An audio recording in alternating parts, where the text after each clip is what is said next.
Hello and welcome back to my YouTube channel. My name is Noah, and in this video I have something a little bit different for all of you today. So it is currently election season in the United States, so I thought what better way to kind of celebrate that than leaving the country. Of course I'm kidding, maybe not necessarily, but I'm currently in Japan, back in the town where I grew up for a brief period of my life, and I'm going to be here for about a month. And although the circumstances for being here aren't exactly ideal, it's really going to be a really nice break for me personally from the West, I should say, and personally as well. And while I'm here, and I do apologize that it's so windy today, I hope the audio isn't absolutely horrible. But while I'm here, I want to really show all of you guys another part of my life that I don't really get to show too often. And hopefully, you can take something away from the videos that I create while staying in Japan for this month as well. So the first video that I wanted to do coming back here was a little bit of a house tour, kind of showing you what a maybe not so typical Japanese house kind of looks like, and kind of giving you a outside and a inside walkthrough of where I call home when I am here. Of course, while I am here, I do intend on continuing all of the finance commentaries, the monologues, and so on. But I also wanted to show you guys, like I said, a little bit of this part of my life, so hopefully you can have a better understanding of where some of my origins are, and some new things and some unique things that a different side of Japan has to offer, other than what you see from a lot of individuals on YouTube, which are big cities, right? All of the gimmicky touristy things and that kind of stuff. So with all of that being said, I hope you can enjoy the upcoming videos that I have for the 3 or so weeks that I'm here. And let's get into the house tour. So to begin, this is really the driveway when you're walking or driving, I guess, into the house. So you have this long or longer little driveway, and then you pull up to the house, as you can see right here.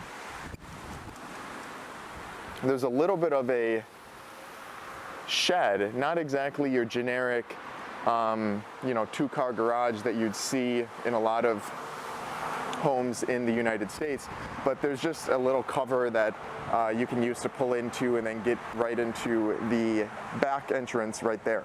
Then of course, when you come around to the front, there's this nice big window looking into the living room. The sun bleeds in there really, really well to get a lot of natural light. And then you have the main entrance right here. Again, I do apologize for the wind noise. It's just extremely, extremely windy today, as you can see by the shadow right there. But this is the main entrance. It's got these are 2 wood and glass sliding doors, which are really nice. And then you have a wood pillar, and then more windows over by some of the other guest bedrooms, the living room, and so on. But one thing that I do want to show kind of is the roofing that you'll see on a lot of these traditional Japanese homes. They're these really, really old school tiles instead of like clay tiles instead of the roofing that you'll see in the United States, which are shingles, right? Everybody pretty much has the exact same type of shingles in the United States, which are good, I suppose. I think they do the job, but I've been told that these shingles are, because of their weight, the house itself needs to be extremely, extremely sturdy in order to support the weight of the shingles, especially during heavy snowfall and so on. So I think I always just thought they were super, super cool, and obviously with the wood here as well, I think that's really kind of a unique look that you don't really get with a lot of Western homes. But let's keep going around the house. You can see there's, a little bit of plantage your horticulture, I think it's called. Stuff in the front to kind of stop a lot of people from looking in. Then there's this sideway. There's nothing really too exciting. Obviously, there's more windows here to kind of get more natural light into the house itself. And then this is the back side of the house. Some leftover shingles on the ground right there. Some more windows. You can look into your neighbor's garden and their messy shed over there. Then you keep going. You have your, I think it's a propane tank, something like that.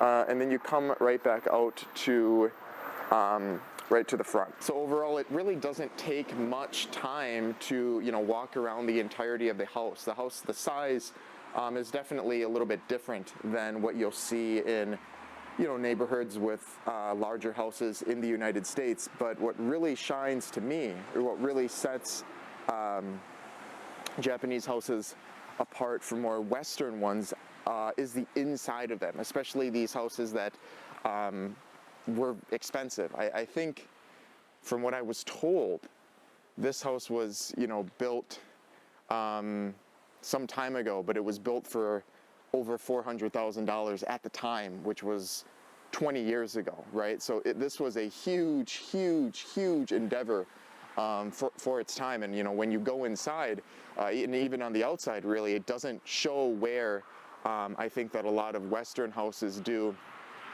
that I've seen, right? Where you have a house that's 20 years old and it looks tough, right? It looks tough to live in. But I want to take you guys inside now. I want to show you guys what the interior of this house looks like. Okay, so I will now take you guys inside of the house itself. So let's go right through the front door here. So, like I said, here are the two wood and glass sliding doors. We're going to go, oh, that one's locked.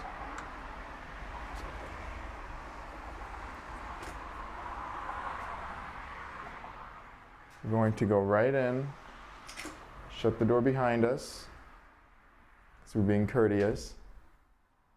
So there's not much wind in here, thankfully, so I think the audio will be better. But immediately, when you walk in, this is called the Genkan area, kind of entryway, and you can see there's this kind of shoe rack, shoe shelf, kind of a cool design, this epoxy wood type of thing, but you'll store shoes or whatever you want in there, and then you're kind of greeted with the main entrance itself. Staircase, wooden staircase, and I'm not sure where I want to start. Maybe I'll start to the right here. So you'll take a right when you come in, and you're in the living room area that we saw from outside, right? So the nice big window, a lot of light bleeds right in here, so you really, don't need to run this little chandelier thing, whatever. I wonder if I can turn it on like that.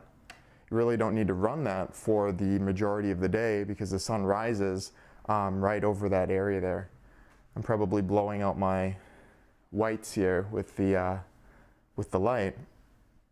But this is kind of the living room. And then we get into the not so Japanese kitchen, right? So this is kind of more of a Western kitchen, which I, really like, because I like, the one thing that I do like that you'll see in American kitchens or American houses are the kitchens, right? So we have this nice big long countertop. There's the, large single farm style sink. There's the electric burners with the fume hood over, and then there's the slim, no protruding cabinetry, pardon me. So you'll have a bunch of these storage areas. I mean, everything's empty now. There's like nothing in here, but they're all, you know, soft close, which is really nice. The fridge itself is a more modern addition to the house. It's got like LEDs and, you know, that kind of stuff on it. And then there's this glass see-through pantry type deal. I don't know, my face looks weird in the... Holy Jesus. What is that? What the fuck is that? That's kind of the kitchen and the living room area. And now we'll kind of get into the back door side, which is right here, right? So this is the back entry, my suitcase, bunch of heating, water equipment, right? So this is usually where a lot of the family will just enter. So, you know, you don't need to, it's not really at the same standard for designing that the other side is. There's some coat racks here, and then this hallway. These are bathrooms and a shower, which someone is in there, so I can't go in. But what's interesting, there I am again. What's interesting to me is that there's this bathroom, right, which is a normal single stall bathroom, okay? Then you go next door, and then there's a men's only, right? I really like that, and I want to do that in a house in the United States too, because one of the things that I'm constantly yelled at for is pissing on the seat, unfortunately. But if I have my own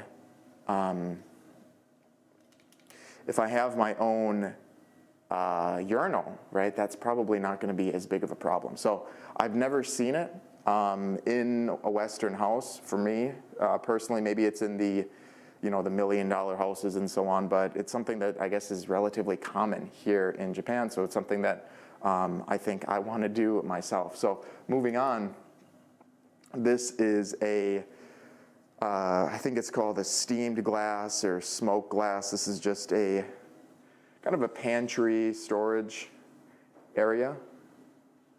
Not much in here at the moment. This is more of a Airbnb look right now with some cups and dishes, china.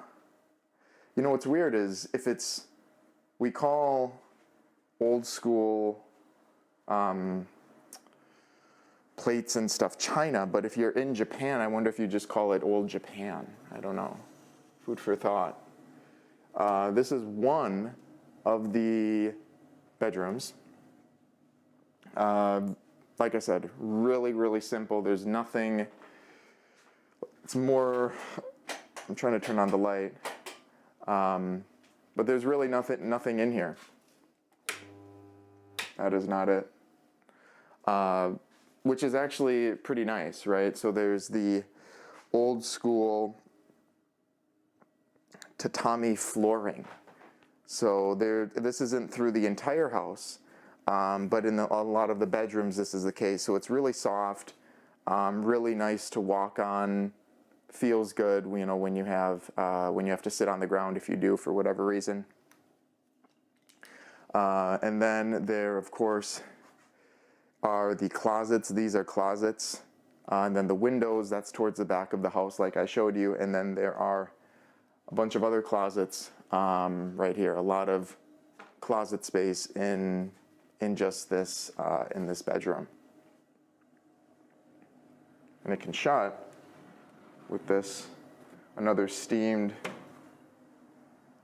glass door type of deal.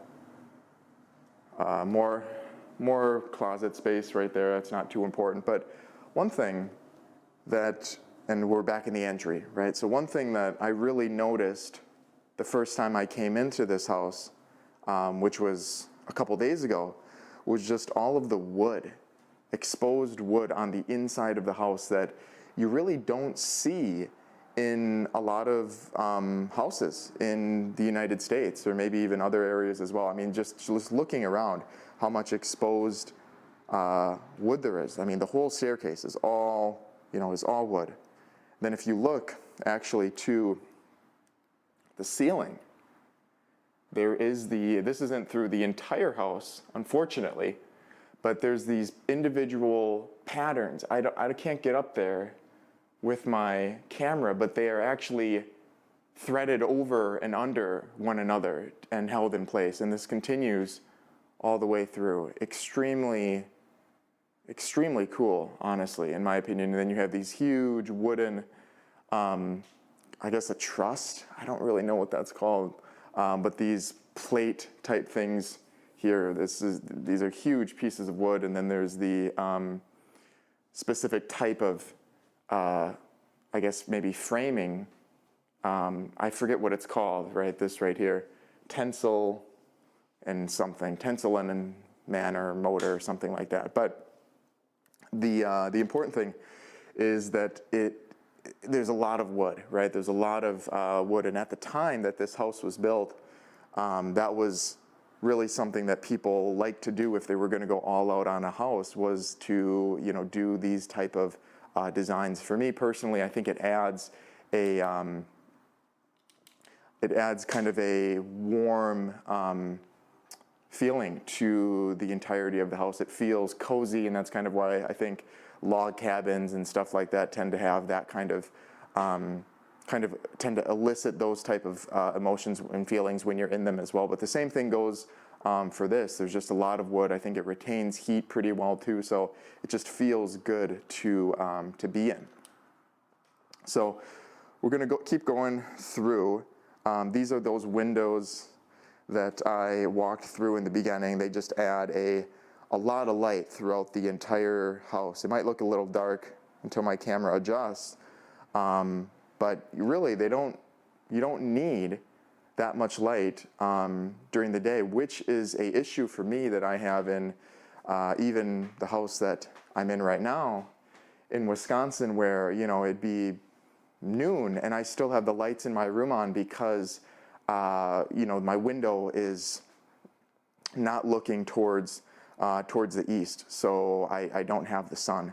The other thing is that's really significant is look at the designs on these doors. I'm going to back up a little bit so you can see them. I'll kind of open it, or I'll kind of close it.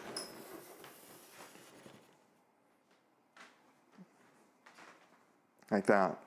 So you can have these shut, right, and you still get privacy, but you still retain a lot of that light, and it's really soft light that still bleeds into the room. And all of these designs, are so intricate. These were handmade, essentially. I think these are original to the house that was made, over 20 years ago, maybe 25, maybe even 30 years ago. And I'm not entirely sure on that, but the other thing to make note, besides these huge wooden truss deals, is the walls, right? So in the United States, it's pretty much drywall, right, for everything. And you can have whatever opinion you want on drywall. I hate drywall, but these walls are so solid. It's not a concrete, but it's like a sand.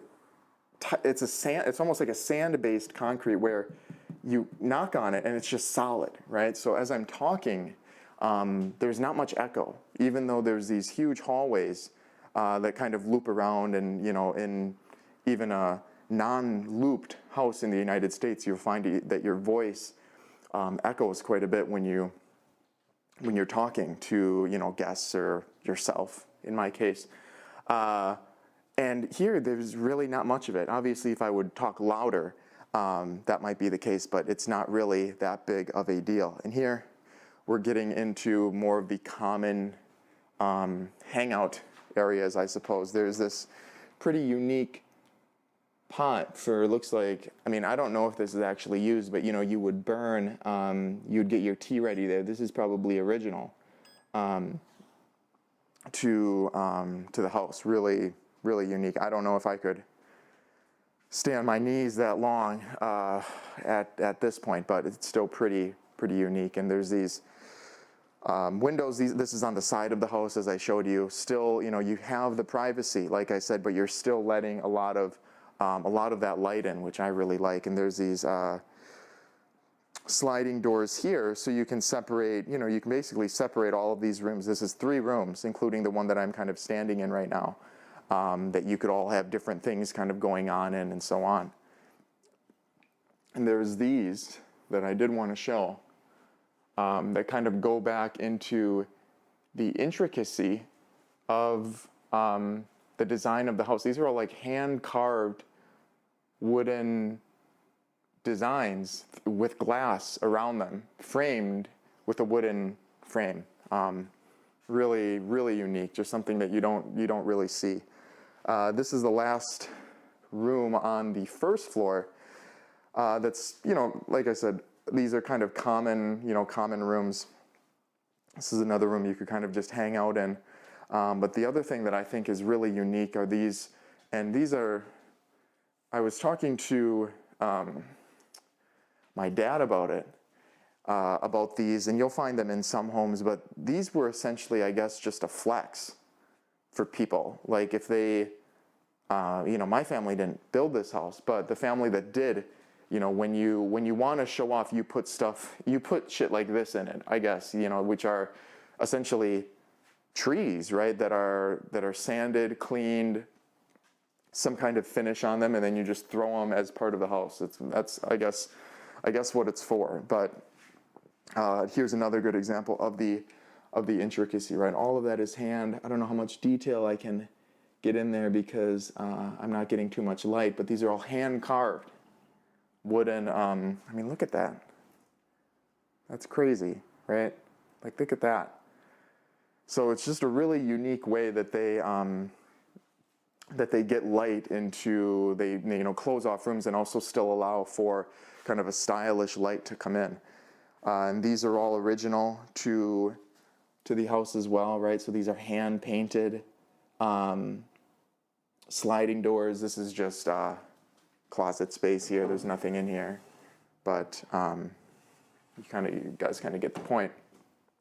A little bit of lore, if you were wondering what this stuff was, for the house, is that the owner, the builder, his father struck it big with owning farmland. He owned farmland, and that land was supposed to get converted into a road, right? So the city, the government, basically offered a huge sum of money to buy his land and convert it to a road. And obviously they pay quite a premium when they do these kind of things. Companies do them in the United States, Microsoft, Google, if they're building new server rooms, or server locations and so on. They pay huge money for, a small amount of land. This is basically what happened with this guy, with his dad. And, ever since then, he was basically pretty well off. So he was able to build this house, like I said, for, I was told, about $400,000 US at the time, which is a huge, huge, huge amount of money today. So now I want to take you guys upstairs. I'm not going to take as long to walk through the rooms, pardon me, as I did for the downstairs, to try to keep this video not 2 hours. But we're going up, right? All wooden stairs. Pretty cool. And there's one thing you'll notice, pardon me, is that there's no creaking. I'm not that light. I'm about 200 pounds, maybe 205. And for me, even in a house that was built in the United States very recently, I creaked the stairs going up and down. But there were absolutely no creaks going up these. And this house is, I don't know how many years exactly, but pretty old. This is kind of just an extra bathroom with a little sink right outside. I think this is just a storage room. Sorry, it's dark. Let me see. I actually don't know where. It's a little better, I guess. A little bedroom in here. I think my sister was in there, so I'm not going to go in there, but go through here. That's the other entrance to the room. I guess there's two entrances, and then you start getting into more of these type of rooms, right? So this could be just another guest area. I mean, I don't really know. You know, you could use it for whatever you want. More closet space here, I reckon. And there's even designs on the handles of these things. I mean, that's so cool. Just closet space, right? Oh, so okay. Little Tempur-Pedic Japanese bed. That's actually really cool. But yeah, it's and that's a heater. I don't know if you saw that right there. And then obviously we have more windows to let even more of that light in, right? And the front of the house faces east, like I said. So when you wake up, you know, you're getting, your whole house is lit. Oh, look at this. I don't know if this guy's on the inside or outside, but kind of scenic. So yeah, this is pretty much the second floor. I guess it could technically be, you know, 2 bedrooms with a bathroom, pretty simple. But it's kind of interesting to me what I would use different rooms for. You know, maybe one of them would be an office. I mean, it's just times were different, you know, when this was built to what people do now. You know, for my work now, I would need an office and I would need this and I would need that. But back then, things were very, very different. So you don't need the same things that you do now. Another kind of cool thing is this entrance chandelier that, let me try to, I don't know if I can light it.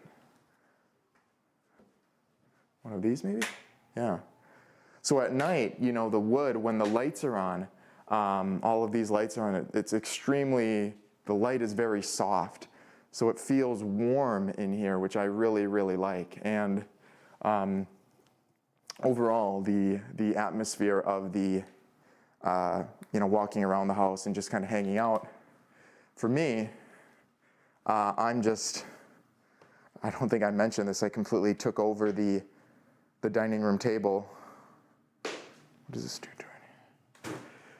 With my, you know, computer set up so I can make videos and I can edit pictures and, you know, all of that kind of stuff. But it's a really cool environment to be in temporarily. And the last thing that I wanted to show before kind of closing out this video is the height of different things, right? So I'm 5'10", and I'm trying to show you this entryway, right? So if I go through, there's about that much space. So that's about 2 inches. So if you were 6'1", right? If you were 6 feet, you would have to start bowing your head to get into places, which is really interesting because, you know, when you think back, well, I don't know if when you think back is the right way to say it, but you know, the average height of individuals in countries, this is really kind of formed to that, right? Obviously, things have changed in time. But another reason my father had told me as to why these were low is that back, you know, 100 years, 200 years ago, samurai would need them low and they would hide blades or swords or weapons in here. So if they ever needed to attack, they could just reach in and grab. And obviously the heights were probably even shorter. The average heights were even shorter back then to what they are now. So I guess that's even, you know, just a little bit more lore about it. But there's a standard, I guess.